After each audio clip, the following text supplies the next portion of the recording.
बिस्मिल्लाहिर्रहमानिर्रहीम। आज के लेक्चर में हम देखेंगे कि ग्लोबल लैंग्वेज क्या है और ये ग्लोबल लैंग्वेज क्यों ज़रूरी है, इसके काजेज़ क्या हैं, इसके इम्पैक्ट्स क्या हैं या इसके प्रोज और कॉन्स क्या हैं। ये ग्लोबल लैंग्वेज जो है वो किस तरह रूनुमा हो सकती है या इस ग्लोबल लैंग्वेज की डेवलपमेंट में किस तरह आप कह लें कि बकिया लैंग्वेजेस की डिस्ट्रक्शंस प्रिवेल करती है। तो देखते हैं सबसे पहले कि ग्लोबल लैंग्वेज एक्चुअली है क्या है, कि हम ग्लोबल लैंग्वेज क्यों कर बनाते हैं, क्यों पढ़ते हैं। तो बेसिक कंसर्न जो है आज के हम जो लेक्चर में देखेंगे वो ग्लोबल लैंग्वेज क्या है और कौन सी चीज़ें इस ग्लोबल लैंग्वेज से बनाती हैं और नीड क्यों पड़ती है ग्लोबल लैंग्वेज की और डेंजर्स क्या होते हैं एक ग्लोबल लैंग्वेज के, और क्या कह सकते हैं कि अगर कोई ग्लोबल लैंग्वेज बन चुकी है तो क्या हम उसे स्टॉप कर सकते हैं, तो किस तरह से इसे हम इम्प्लीमेंट करते हैं। तो चलिए एक बढ़ते हैं पहले कॉन्सेप्ट की तरफ। ग्लोबल लैंग्वेज क्या है बेसिकली, कि हम ग्लोबल लैंग्वेज क्यों ज़रूर चाह रहे होते हैं, किस तरह हम करते हैं। क्योंकि आप अमूमन डे बाई डे लैंग्वेज जो आपकी होती हैं, जो आप परफॉर्म करते हैं किसी भी कंट्री में या किसी टीवी शो के ऊपर, या कोई पॉलिटिकल अवेयरनेस मिलती है या कोई पॉलिटिशियन स्पीच करते हैं जितनी पूरी दुनिया में ऑल ओवर द वर्ल्ड, तो हमें वो लैंग्वेज फाउंडेड करते हैं, हम उस लैंग्वेज की बात करते हैं। जब हम ग्लोबल लैंग्वेज की बात करते हैं, ये वो लैंग्वेज है जो सुनने में मिल सकती है डिफरेंट स्पीकर से, डिफरेंट कंट्री के स्पीकर से, डिफरेंट ट्रेड से, डिफरेंट वर्ल्ड इकोनॉमी से, डिफरेंट आप कह लें कि टीवी शो से, डिफरेंट पॉलिटिशियन से, कि जो मेजर्स कंट्रीज़ के परफॉर्मर जो हैं वो उस लैंग्वेज को परफॉर्म कर रहे होते हैं। क्या आप कह लें कि उस लैंग्वेज की एक अगर इंग्लिश लैंग्वेज को देखते हैं तो इंग्लिश लैंग्वेज एक ग्लोबल के तौर पर काम कर रही है।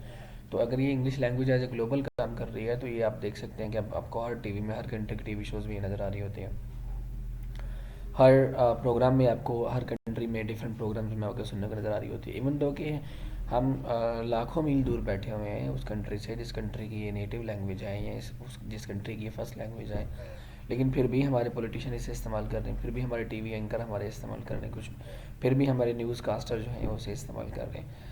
हमारे जो लैंग्वेज के अंदर साइन है इंग्लिश के साइन जो हैं वो एडवर्टीज़ किए जाते हैं। इवन के हमारे ये जो रेगुलर बेसिस पे हम जो देखते हैं अपने इन्वायरमेंट्स में, होटल्स हुए या आप कह लें इंस्टीट्यूट्स हुए या आप कह लें जी कि फॉरेनर रिप्रेजेंटेटिव हुए, तो इनकी जो रिसेप्शनिस्ट होते हैं वो बैठे ही इंग्लिश में बैठे होते हैं, वो बात ही इंग्लिश में कर रहे होते हैं। इवन कि मोस्ट क्या majority of the things are being happening in English language. तो ज़्यादा कंसर्निंग जब हमारे पास आती हैं वो इसी इंग्लिश लैंग्वेज की तरह ही बढ़ रही हैं। बेसिकली ये ग्लोबल लैंग्वेज है क्या, कि जब एक लैंग्वेज वाकई ही एक ग्लोबल का स्टेटस हासिल कर लेती है और वो पूरे ग्लोबल का रोल अदा करती है, ख़ासतौर पर अपनी कम्युनिटी का, अपनी कल्चर का या अपने एस्पेक्ट का कम्युनिकेशन के प्रोसेस में या ट्रेड के प्रोसेस में, तो वो एक ग्लोबल लैंग्वेज बन जाती है। एक ग्लोबल लैंग्वेज होती है जो a language achieve a genuinely global status when it develops a special role or role with many facets that is recognised in every country. वही ये एक ही लैंग्वेज होती है लेकिन डिफरेंट टास्क अदा कर रही होती है, डिफरेंट फंक्शन अदा कर रही होती है, डिफरेंट परफॉर्मेंस दे रही होती है। अब डिफरेंट कंट्री में एक ही लैंग्वेज अगर बोली जा रही है तो उसकी कोई इंपॉर्टेंस तो है, उसका कुछ स्टेटस तो प्रिवेल करता है वहाँ पर, जो वहाँ पर वो सरदर्द कर रही है। आप कह लें जी कि ऐसे लैंग्वेज होती हैं, ये ऐसे रोल अदा करती हैं that most evident where a large number of people speak the language as a mother tongue. जैसे कि वहाँ पर यूएसए है, कनाडा है, ब्रिटेन है, आयरलैंड है, ऑस्ट्रेलिया है, न्यूजीलैंड है, साउथ अफ्रीका है, कि इवन के डिफरेंट कैरिबियंस हैं जो इस लैंग्वेज की बात कर रहे होते हैं, लैंग्वेज के ऊपर बहुत कर रहे होते हैं। इवन की उनकी लैंग्वेज भी इंग्लिश लैंग्वेज है। अब इतनी कंट्रीज़ की है तो ये लैंग्वेज डिफरेंट कंट्रीज़ में जब ये प्रिवेल करती है तो वहाँ पर ये ग्लोबल परफॉर्मेंस देती है। अब एक लैंग्वेज को ग्लोबल जो बनाने का प्रोसीजर है कि किस तरह वो ग्लोबल बनती है, कहते हैं स्पीकर जो होते हैं nothing to do with the number of speakers but who those speakers are. Problem ये नहीं है कि कितने स्पीकर हैं, प्रॉब्लम ये है कि वो स्पीकर करते क्या है, वो काम किस तरह से करते हैं, परफॉर्मेंस किस तरह से करते हैं। कि अगर आप देखते हैं कि लैटिन रोमन देख लें, लैटिन को रोमन एम्पायर के दरमियान देख लें थे, तो वहाँ पर जो रोमन मिलिट्री थी उनका जब डिक्लाइन हुआ तो Latin remains as the international language due to different sort of power. अब इवन दो कि स्पीकर्स कम हो रहे हैं लेकिन लैंग्वेज कम नहीं हो रही। इवन दो जब लैटिन को ज़वाल आया है तो लोग मर रहे हैं, लेकिन आप कह लें कि लेकिन वो लैंग्वेज जो है वो इंटरनेशनल प्रीवेल पे बैठी हुई है। लेकिन मैं आपको ये बताना चाह रहा हूँ कि लैंग्वेज का जो ग्लोबली रिकॉग्नाइज होना उसके फंक्शन की वजह से होता है, उस लोगों के स्पीकर की वजह से नहीं होता, उसकी परफॉर्मेंस की वजह से होता है कि कितने एस्पेक्ट को वो लैंग्वेज प्रेजेंट करती है। एक लैंग्वेज जो है वो सिर्फ एक ही एस्पेक्ट प्रेजेंट करती है कम्युनिकेशन का, तो जब दूसरी लैंग्वेज है वो हज़ारों एस्पेक्ट प्रेजेंट करती है, तो डेफिनेटली जो हज़ारों एस्पेक्ट प्रेजेंट करती है वो हज़ारों एस्पेक्ट वो किसी ना किसी कंट्री का कोई ना कोई एस्पेक्ट होता है उसमें, तो फिर वो उस चीज़ को इंडिकेट किया जाता है कि यहाँ पर ये ग्लोबली कंसिडर की जा सकती है और ये ग्लोबली कंसिडर हो रही है। अमूमन मिलिट्री, हमारी इकोनॉमी जो होती है, टेक्नोलॉजी जो होती है, ये एक कल्चर पावर बनता है जिससे ये बेसिकली लैंग्वेज को ही मैनेज कर रहे होते हैं। फिर क्वेश्चन ये है कि हमें इसकी ज़रूरत क्यों पड़ती है, मतलब कि ग्लोबल लैंग्वेज कह लें या लिंग्वा फ्रैंका कह लें, कि हमें इसकी ज़रूरत क्यों पड़ती है। हमें इसकी ज़रूरत पड़ती है जब डिफरेंट कम्युनिटीज़ इकट्ठी होती हैं और डिफरेंट कम्युनिटीज़ और डिफरेंट लैंग्वेजेस के साथ आती हैं, तो लेकिन उनमें बेसिक कंसर्न ये होता है कि वो एक ऐसी लैंग्वेज को चूज़ करना चाह रहे होते हैं जो सब अंडरस्टैंड कर लें। अब अमूमन हर पर्सन जो है वो एक लैंग्वेज के साथ दूसरी लैंग्वेज की थोड़ी बहुत नो हाउ रखता है, तो कह लें कि जब डिफरेंट लैंग्वेजेस बोली जाती हैं तो डिफरेंट लैंग्वेजेस को एक लिंग्वा फ्रैंका की ज़रूरत पड़ती है। लिंग्वा फ्रैंका लैंग्वेज वो होती है जो ऑफिशियली या ट्रेड के तौर पर, बिजनेस के तौर पर प्रेजेंट की जाती है इंटरनेशनल लेवल पे। अब एक चाइनीज़ है, एक अफ़गानी है, एक पाकिस्तानी है, एक इंडियन है, अब इसके अलावा कह लें कि अरेबिक है, तो एक जापानीज़ है। अब डिफरेंट लोग इकट्ठे होते हैं तो उनके बोलने के लिए कोई कोई ज़ुबान तो से डेफिनेटली चाहिए होती है जो इनकी ट्रेड को आगे बढ़ा सके। अब चाइनीज़ को अरेबिक नहीं आती, अरेबिक को चाइनीज़ नहीं आती, चाइनीज़ को उर्दू नहीं आती, उर्दू को चाइनीज़ नहीं आती, तो इनकी नो हाउ है वो समहाउ इंग्लिश लैंग्वेज के साथ है। तो सबकी साथ नो हाउ अगर इंग्लिश लैंग्वेज के साथ हो जाती है और वो अपनी इस फंक्शन को एक ट्रेड के लिए, एक बिज़नेस के लिए इस्तेमाल कर लेते हैं, तो वो लिंग्वा फ्रैंका जो बन जाएगा तो वहाँ पर वो इंग्लिश लैंग्वेज बन जाएगी।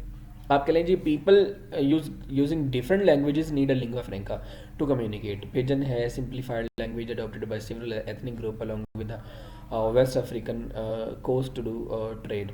आप कह लेंगे एक कम्युनिटी है मुख्तलिफ लैंग्वेज, मैंने अभी वही आपको एग्जाम्पल दे रहा था कि डिफरेंट कंट्रीज में डिफरेंट लैंग्वेजेस बोली जाती हैं, तो उन्हें एक ऐसी ज़बान की ज़रूरत है जो सबको आप कह लें कि इलस्ट्रेट कर दे। अब सभी कंट्री में इंग्लिश पढ़ाई जाती है तो वो प्रेफर करेंगे कि इंग्लिश बोलें।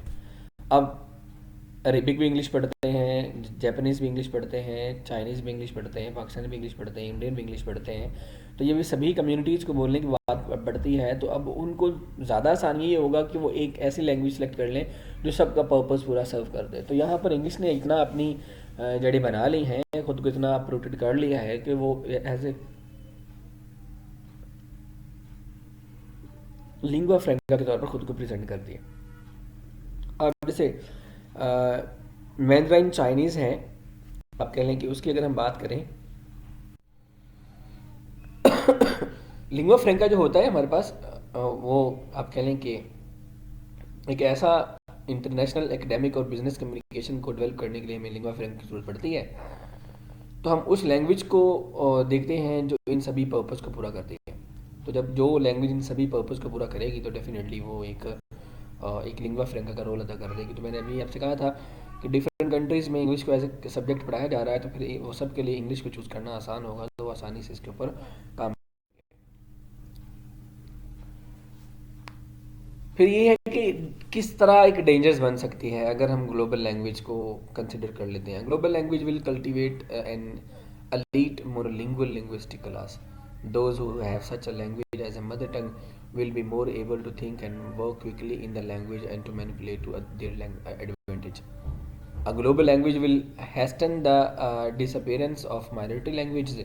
The danger that some people will celebrate one language's success at the expense of others. अमूमन हम यही कहते हैं कि जब एक लैंग्वेज को प्रमोट किया जा रहा है तो डेफिनेटली दूसरी लैंग्वेजेस हैं जो उसे आप कह लें कि उसे जवाल जो है, उसकी जो आप कह लें कि डाउनफॉल जो है वो लैंग्वेज का बढ़ रहा है। अगर ओवरऑल अगर हम देखें तो हमारी लैंग्वेज जो है, हम जिस अपनी लैंग्वेज की बात करें तो हमारी लैंग्वेज उर्दू जो है इसके अंदर भी कितनी हम रोल अदा कर रहे हैं, कितने एस्पेक्ट जो हैं वो दूसरी लैंग्वेज के इस्तेमाल कर रहे हैं। तो जब हम अपनी लैंग्वेज के अंदर ही इंग्लिश का मिक्सअप करते जाएंगे, उसके वर्ड को आप कह लेंगे बायलिंगुअली इस्तेमाल करते जाएंगे, तो एक टाइम ऐसा आ जाएगा कि हम अपनी लैंग्वेज को भूल जाएंगे। तो बेसिकली तो एक लैंग्वेज जो है वो इंक्रीज हो रही है, एक लैंग्वेज जो है वो ग्लोबली रिकॉग्नाइज की जा रही है, लेकिन उसके ज़मरे में अब उसके स्पीकर बढ़ रहे हैं, उसका पर्पस बढ़ रहा है। तो जिस कम्युनिटी से उसके स्पीकर बढ़ रहे हैं, उस कम्युनिटी की जो अपनी लैंग्वेज है वो डाउनफॉल में जा रही है, तो वो उसके लिए बहुत बड़ा डेंजर है उस लैंग्वेज के लिए, जिस लैंग्वेज में उसके स्पीकर बढ़ रहे हैं। तो पावर, जो लिंग्विस्टिक पावर जो है वो आप कह लें कि ये ऐसी ही है कि जैसे एक आपकी एक वेपन पावर है, लैंग्वेज पावर भी वैसे ही है जो जैसे कि आपकी एक वेपन पावर है। तो अगर आपकी लैंग्वेज बढ़ती जा रही है, तो जब आप लोगों को मोहताज कर देंगे अपनी लैंग्वेज का, तो फिर वो अपनी लैंग्वेज में जो भी मर्जी पब्लिश करें वो, तो वही हमें अडॉप्ट करना पड़ेगा और उसके अकॉर्डिंग ही हमें काम करना। तो फिर क्या कुछ ऐसा हो सकता है कि हम इस ग्लोबल लैंग्वेज को स्टॉप कर सकें? तो आंसर में be yes, but that technically or technology to build machine translation would take a generation or to realise it. कि इसे ख़त्म करने के लिए बहुत वक्त लगेगा। अभी कोई एक दो जनरेशन जो है वो रिक्वायर करती हैं, जब तक इनकी चीज़ें ट्रांसलेट नहीं हो जाती सभी दूसरे पर्पज़ में, तो तब तक हम इनको अडॉप्ट नहीं कर सकते, अदरवाइज़ ये ग्लोबल लैंग्वेज ख़त्म नहीं हो सकती। आपके लिए कुछ फर्म्स ऐसी हैं जो बेसिक ट्रांसलेशन स्ट्रक्चर तो प्रोवाइड करती हैं लैंग्वेज का पेयर बनाने के लिए। इंटरनेट पे हमें ये चीज़ें मिल रही हैं, इंग्लिश से फ्रांसीसी में, आप फ्रेंच में, फ्रेंच से चाइनीज़ में, चाइनीज़ से उर्दू में। तो अगर ये स्ट्रक्चर अच्छी तरह से ट्रांसलेट, जितने वर्क पड़े हुए हैं अगर उन्हें ट्रांसलेट करके रख लेंगे, तब ये लैंग्वेज सेव हो सकती हैं। अदरवाइज़ ये ग्लोबल लैंग्वेज जो है ये बाकी लैंग्वेज को डिस्टर्ब कर देगी, शैटर्ड कर देगी। आप कह लें कि अगर हम जनरेशन को देखते हैं, अगर हम क्रिटिकल एस्पेक्ट को देखते हैं, तो within little more than a generation we have moved from a situation where a world language was a theoretical possibility to one where it is an evident reality. जब कभी ऐसा नहीं हो सकता था, तब हम बस सोच ही सकते थे कि ऐसा मुमकिन नहीं है कि एक लैंग्वेज जो है दुनिया की लैंग्वेज बन सकती है। लेकिन आज देख लें हमारे सामने इंग्लिश लैंग्वेज वर्ल्ड लैंग्वेज के तौर पर या इंटरनेशनल या ग्लोबल लैंग्वेज के तौर पर किस तरह नमूदार हुई है। कितने बिलियंस बिलियंस ऑफ डॉलर्स उन्होंने इसके ऊपर एक्सपेंड किए हैं और एक्सपेंस किए हैं just in order to expand their language. और अपनी एक लैंग्वेज को बढ़ाने के लिए उन्होंने किस तरह ये सरजद और किस तरह ये प्लानिंग की है। और ये आप कह लें कि ये काबिल रश्क सिचुएशन बनी हुई है लोगों के लिए। Language of identity need to be maintained, but access to the emerging global language of opportunity and empowerment need to be guaranteed. अगर हम कह लें कि एक इमरजेंस और एक इमर्जिंग लैंग्वेज आ रही है हमारी कंट्री में, हमारी कम्युनिटी में, तो हमें अपनी लैंग्वेज को भी मेंटेन रखना उतना ज़रूरी है। अगर हम उस इमर्जिंग लैंग्वेज के ऊपर काम करने लगे, तो हम अपनी लैंग्वेज को मेंटेन नहीं कर पाएंगे, जिससे हमारी अपनी साथी लैंग्वेज का, इंडिविजुअल लैंग्वेज का लॉस हो जाएगा। गवर्नमेंट को ऐसी चीज़ें प्रोवाइड करनी चाहिए, ऐसे प्रोजेक्ट, ऐसे प्लान करने चाहिए जिसमें ग्लोबल लैंग्वेज प्रमोट हो सके, लेकिन उनकी जो अपनी कम्युनिटी की लैंग्वेज है वो मेंटेन भी हो सके। अगर इस तरह के एस्पेक्ट को आप कह लें कि सीरियसली टेक नहीं किया जाएगा, सीरियसली प्लान नहीं किया जाएगा, तो फिर ग्लोबल लैंग्वेज तो इंक्रीज़ होगी डेफिनेटली, वो प्रमोट होती रहेगी, लेकिन जो कॉमन लैंग्वेज है, जो कम्युनिटी की लैंग्वेज है, जो आप कह लें कि कंट्री लैंग्वेज है, इंडिविजुअल फर्स्ट लैंग्वेज है, उसे उसका खसारा होता रहेगा और वो इवन दो कि एक नॉन एग्जिस्टेंस की सिचुएशन में बढ़ जाएगी। तो किसी भी लैंग्वेज को ग्लोबली रिकॉग्नाइज करने के लिए ज़रूरी है कि वो लैंग्वेज इस कदर रिकॉग्नाइज हो कि वो ट्रेड कर रही हो, वो बिज़नेस कर रही हो, वो एकेडमिक को सर्व कर रही हो, वो आप कह लें कि सोशल और सोसाइटल और इकोनॉमिकल और पॉलिटिकल एस्पेक्ट को भी सर्व कर रही हो। तो जितने ज़्यादा एस्पेक्ट को वो कवर करेगी, उतनी ज़्यादा स्ट्रॉन्ग वो ग्लोबल लैंग्वेज कंसिडर की जाएगी। और मेरे ख्याल में आज सबसे ज़्यादा स्ट्रॉन्ग लैंग्वेज जो है वो इंग्लिश ही है। इवन दो के स्पीकर जो हैं वो चाइनीज़ लैंग्वेज के भी बहुत ज़्यादा हैं, क्योंकि चाइना की आबादी बहुत ज़्यादा है चाइनी बोलने वाले लोगों की, लेकिन फिर भी वो ग्लोबल लैंग्वेज के तौर पर रिकॉग्नाइज़ नहीं की जा रही अभी तक। लेकिन हो सकता है कि आइंदा आने वाले वक्त में ऐसा हो जाए कि वो ग्लोबल की रिप्लेसमेंट कर ले। लेकिन फ़िलहाल हमारे पास जो इंग्लिश लैंग्वेज है वही ग्लोबली कंसिडर की जा रही है। तो मैंने स्टार्ट में भी कहा था कि स्पीकर्स पे डिपेंडेंट नहीं है, लेकिन इसके सोर्सेज पे, इसके पर्पस पे डिपेंडेंट है कि किस तरह वो अपने कितने फंक्शन अदा करती है उस कम्युनिटी का, उस सोसाइटी का जहाँ पर ये लैंग्वेज बोली जा रही है। तो चांसेस तो यही सरजद होते हैं कि अगर हमें एक लैंग्वेज को ग्लोबली रिकॉग्नाइज करना है, तो उसके साथ साथ हमें अपनी लैंग्वेज को भी मेंटेन करना है। अगर हम अपनी लैंग्वेज को मेंटेन नहीं कर पाते या अपनी लैंग्वेज को मेंटेन करने के ऊपर फोकस नहीं करते, तो फिर कंफर्म यही अपॉर्चुनिटीज़ पाई जाती हैं कि हम अपनी लैंग्वेज का डाउनफॉल खुद कर रहे हैं। और बहुत सी लैंग्वेज तो हम ऑलरेडी नॉन एग्जिस्टेंस की सिचुएशन में बढ़ा चुके हैं, लेकिन हमें इसके ऊपर ओवरकम करना है। तो होप सो आप ग्लोबली लैंग्वेज क्या है और ग्लोबल किस तरह कंसिडर किया जाता है आपको ये समझ आ गई होगी। Okay, thank you, take care, अल्लाह हाफिज़।